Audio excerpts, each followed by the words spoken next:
말씀의 제목은 어떻게 기도할까요? 라는 제목으로 은혜를 나누겠습니다. 인도의 캘커타에서 빈민들을 위해 헌신했던 마더 테레사, 그녀는 자신을 하나님의 손에 쥐어진 몽땅 연필이라고 비유했습니다. 테레사는 사람들에게 이렇게 말합니다. 저는 우리 주님이 쥐고 있는 몽땅 연필에 지나지 않습니다. 주님께서는 그 연필을 자를 수도 있고 깎을 수도 있습니다. 언제 어디서든 무언가 쓰고 싶으면 쓰시고 그리고 싶으면 그리실 것입니다.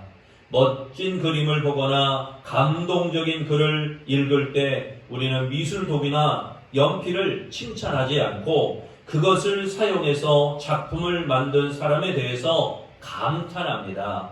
온갖 영예와 영광이 영원히 우리 하나님과 함께 하시기를 원합니다. 테레사는 작아서 마치 몽땅 연필과 같은 그런 자였습니다. 그러나 그녀는 하나님의 손에 쥐어진 몽땅 연필이었습니다.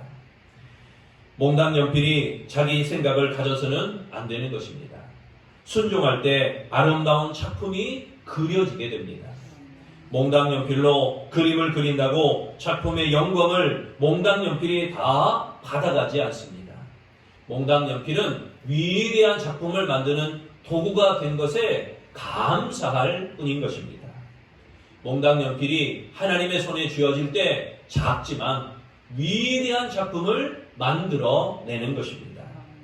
몽땅 연필처럼 쓸모없다고 그렇게 고백하는 테레사를 통하여 하나님은 많은 사람들의 목숨과 영혼을 구원하는 위대한 일을 만들어내는 것입니다.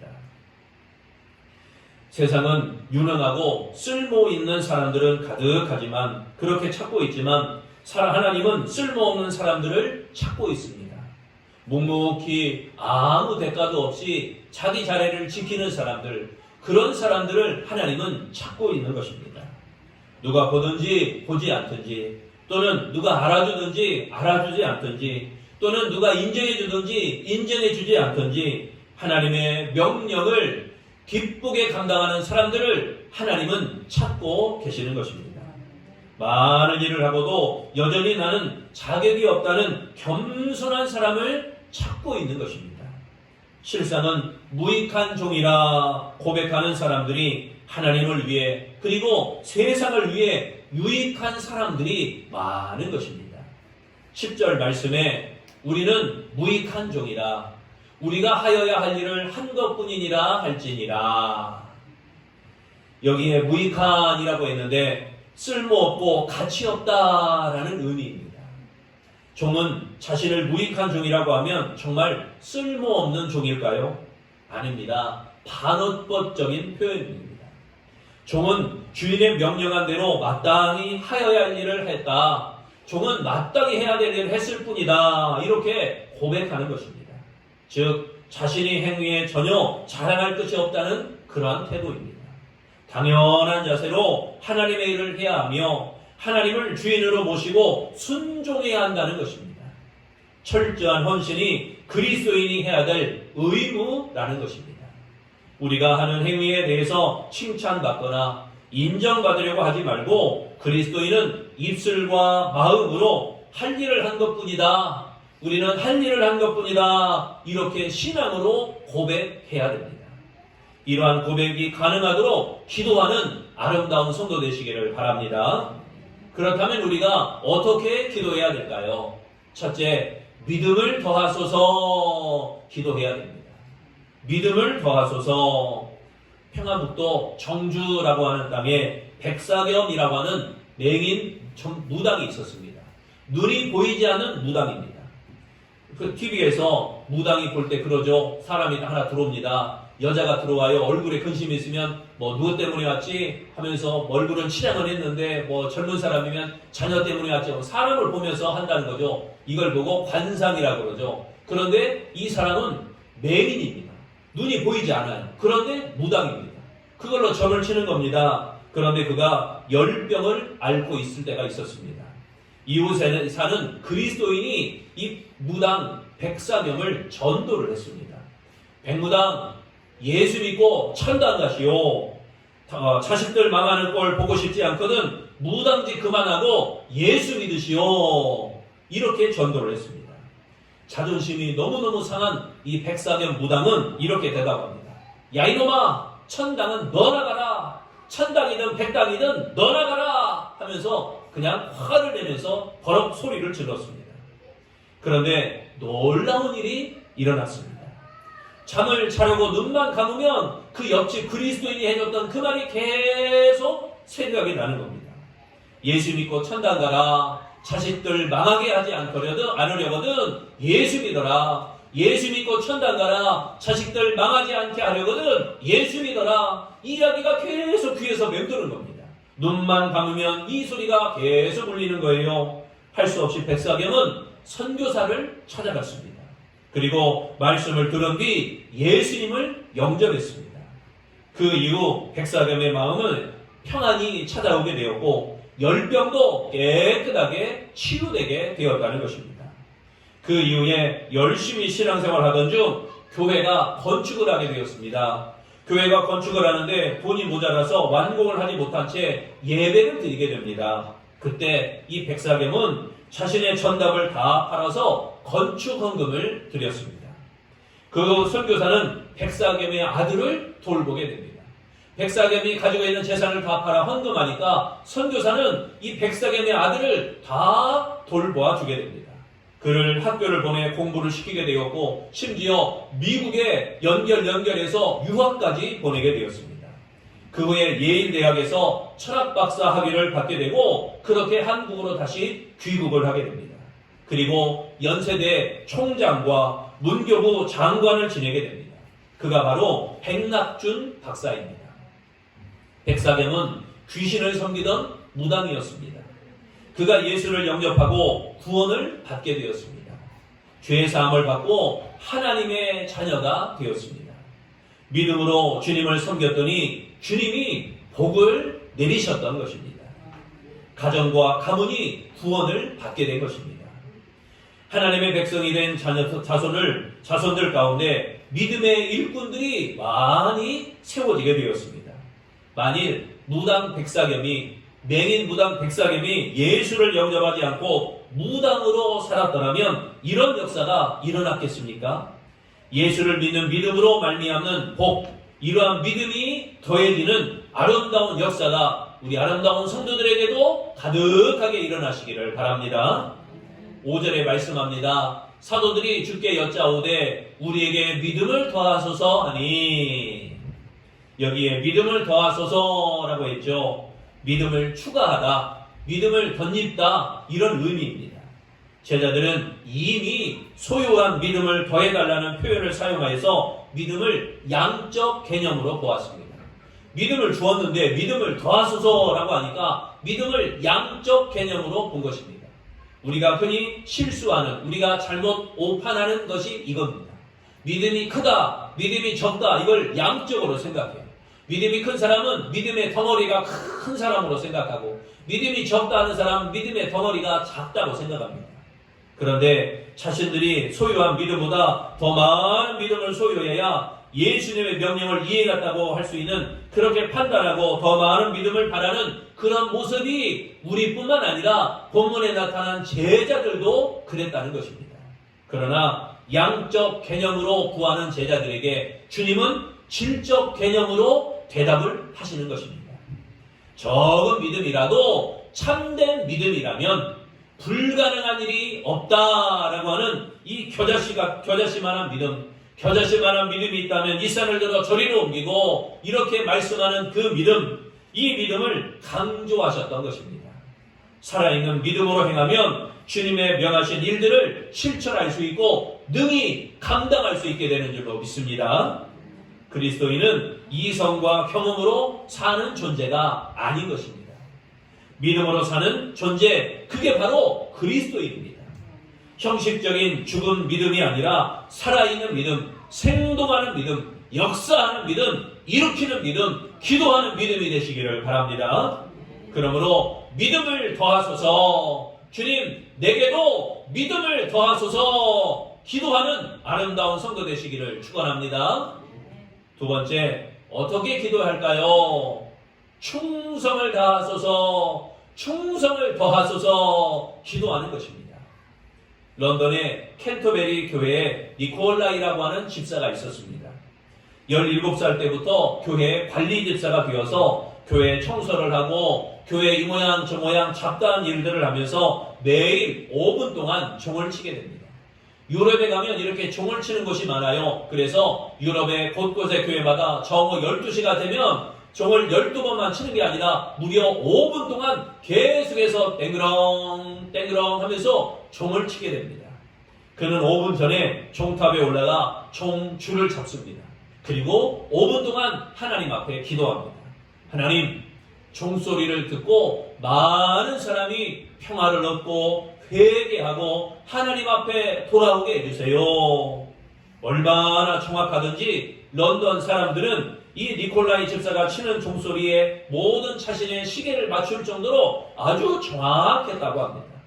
그는 2명의 아들이 있었는데 아버지를 따라 신앙생활을 참 잘했습니다. 큰 아들 존은 철학 교수가 되었고 둘째 아들 제임스는 의대 교수가 되었습니다. 아들들은 노년이 된 아버지를 걱정하며 이렇게 말합니다. 아버지, 연세도 있고 하니 종치는 일을 그만두셨으면 합니다. 그러나 니콜라이 집사는 죽을 때까지 종을 칠 것이니 그리 알아라 하면서 이런 반에 거절을 했다고 합니다. 76세에 그는 병이 심해져서 혼수 상태에 빠지기도 했습니다. 그런데 희한하게요, 종을 치간 시간만 되면 기적처럼 의식이 돌아옵니다. 난 12시 5분 전, 그러니까 5분 전만 되면은 기적처럼 일어나서 종탑에 올라가서 종을 붙잡고 5분 동안 기도하고 12시만 되면은 땡그렁 땡그렁 5분 동안 종을 치고 다시 쓰러졌다고 합니다. 그가 마지막 종을 칠 때는 기력이 없어서 가족들이 이 니콜라이 집사를 부축하여서 종탑에 같이 올라갔습니다. 종줄을 잡고 기도하던 니콜라이 집사는 결국 그 자리에서 숨을 거두게 됩니다. 그의 충성은 마지막 순간 죽음까지도 막지 못하였던 것입니다. 엘리자베스 여왕은 그 소식을 듣고 감동을 받아서 니콜라이의 시신을 황실 묘지에 안장하도록 지시했습니다. 장례식 날 런던 대부분의 상점들이 문을 닫게 되었고 유흥업소들도 자진해서 쉬는 바람에 자연스럽게 그날이 공휴일같이 되었다는 것입니다. 니콜라이는 죽기까지 충성함으로 성자의 칭호를 받게 되었던 것입니다. 온 가족이 귀족처럼 대우받는 존귀한 가문의 인물, 어떠한 나라를 위해서 큰 일을 하기보다 자기에 맡겨진 그 작은 일, 나라를 위해 기도하는 5분간의 기도가 니콜라이의 가문을 축복되게 변화시키는 것입니다. 비록 종을 치는 작은 일이지만 변함없이 충성을 보인 그를 사람들은 잊지 않고 귀하게 여겼던 것입니다. 여러분, 이번 특별 새벽 기도에 나와서 5분만 기도하면 삶이 달라집니다. 특별 새벽기도에 나오셔서 5분만 기도해도 인생이 달라집니다. 5분만 기도하면 우리 가문이 변화되게 됩니다. 할렐루야. 8절 말씀입니다. 도리어 그더러 내 먹을 것을 준비하고 띠를 띠고 내가 먹고 마시는 동안에 수종 들고 너는 그 후에 먹고 마시라 하지 않겠느냐. 여기 보니까 수종 들고 라고 했죠. 철저하게 헌신하는 모습을 나타내고 있습니다. 철저하게 헌신하는 모습. 종은 자신에게 맡겨진 일을 끝마쳤다고 해서 쉬는 것이 아닙니다.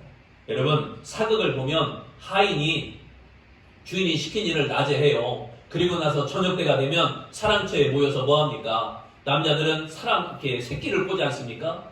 저녁 쉬는 시간마저도 새끼를 꼬면서 이 일을 쉬지를 않습니다. 다시 집안의 일을 해야 됩니다. 철저한 봉사와 전적 헌신이 요구되는 충성된 모습이 바로 쉬지 않고 일하는 그러한 모습들입니다.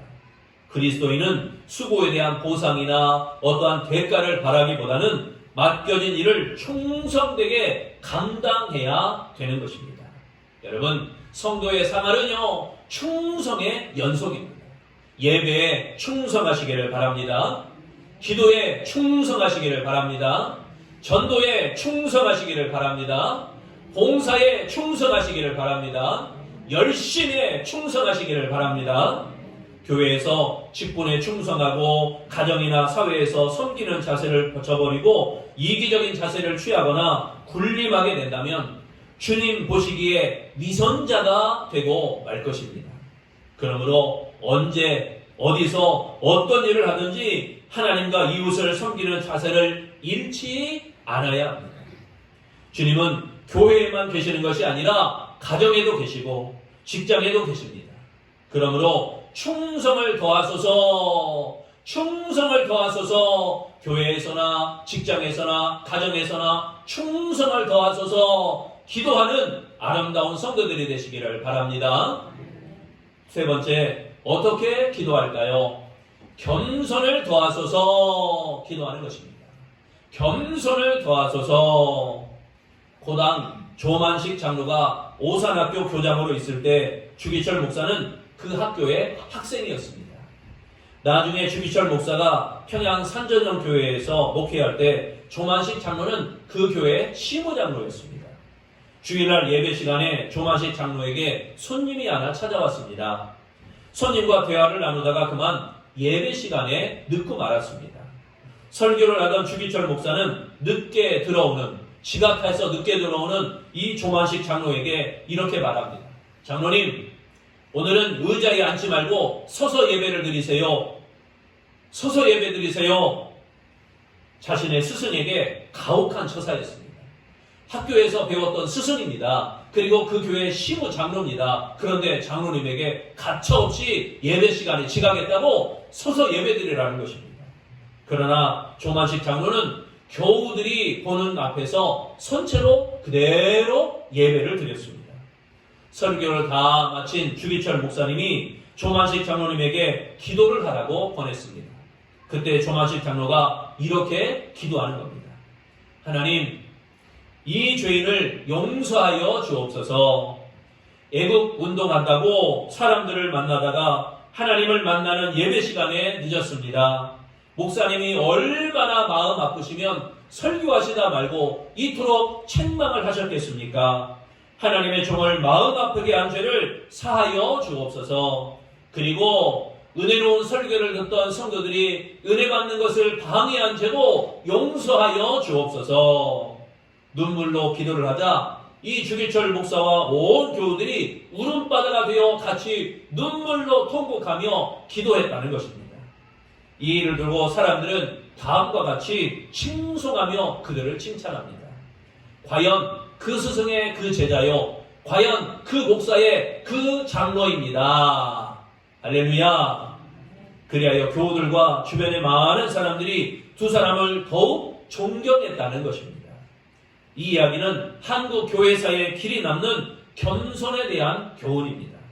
10절 말씀입니다. 이와 같이 너희도 명령받은 것을 다 행한 후에 이르기를 우리는 무익한 종이라 우리가 하여야 할 일을 한 것뿐이니라 할지니라. 여기 할 일을 한 것뿐이다 라고 했죠. 겸손하고 당연한 태도를 의미하고 있습니다. 주님이 원하시는 종의 태도입니다. 겸손은 성도를 성도답게 유지시켜주는 핵심 요소가 바로 겸손입니다. 그러므로 그리스도인들은 남달리 충성을 했거나 교회에 유익을 주는 공로를 세워서도 자랑하거나 공로주의에 빠지지 말아야 됩니다. 내가 이거 했다라고 하는 그런 자랑주의, 내가 이거 했다라고 하는 공로주의, 거기에서 벗어나야 됩니다. 한번 드린 것은 그것뿐입니다. 저기 시골 교회에 오르겐이 없어요. 그래서 오르겐을 헌금하는 할머니 권사님이 있었습니다. 할머니 권사님은 아침에 교회에 오자마자 걸레를 들고 와가지고 올겐을 닦습니다. 주님, 이 올겐으로 해서 아름다운 찬양으로 주님 기쁘게 흠양하여 주세요. 여기까지는 좋아요. 그런데 이 권사님이 가끔씩 삐져요. 삐지면요 올겐을 잠궈버립니다. 아니 교회에 와서 올겐 닦다 말고 올겐을 잠궈버려요. 그러면 이제 목사님이 나서가지고 구원사님을 달래주고 해가지고 마음을 풀어주면 올겐을 풀어줍니다. 그래서 올겐을 쓸 수도 있고 못 쓸 수도 있고, 여러분 겸손한 신앙 되시기를 바랍니다. 내가 기도했다 자랑하는 것 아닙니다. 내가 예배했다 이것도 자랑할 게 아닙니다. 왜? 본문에 보니까 당연히 해야 될 일을 한 것뿐이라는 것입니다. 겸손을 유지해야 됩니다. 그 이유는 주님의 도우시는 은혜가 없이는 충성을 이룰 수 없기 때문인 것입니다. 내가 한 것이 아니라 주님이 하신 일로 여기고 더욱 겸손해야 됩니다. 우리는 겸손하지 못하기에 회개에 이르지 못하는 것입니다. 자신의 모습을 발견하지 못합니다. 항상 주님 앞에서 겸손한 자세를 취하는 그런 하나님의 사람, 하나님 앞에, 모든 사람 앞에, 교회 앞에 겸손한 하나님의 신앙인들이 되시기를 축원합니다. 그러므로 겸손을 더하소서라고 기도하는 아름다운 성도들이 되시기를 축원합니다. 사랑하는 성도 여러분, 우리는 어떻게 기도할까 살펴보았습니다. 첫째, 믿음을 더해달라고 기도하시기를 바랍니다. 둘째, 충성을 더해달라고 기도하시기를 바랍니다. 셋째, 겸손을 더해달라고 기도하시기를 바랍니다.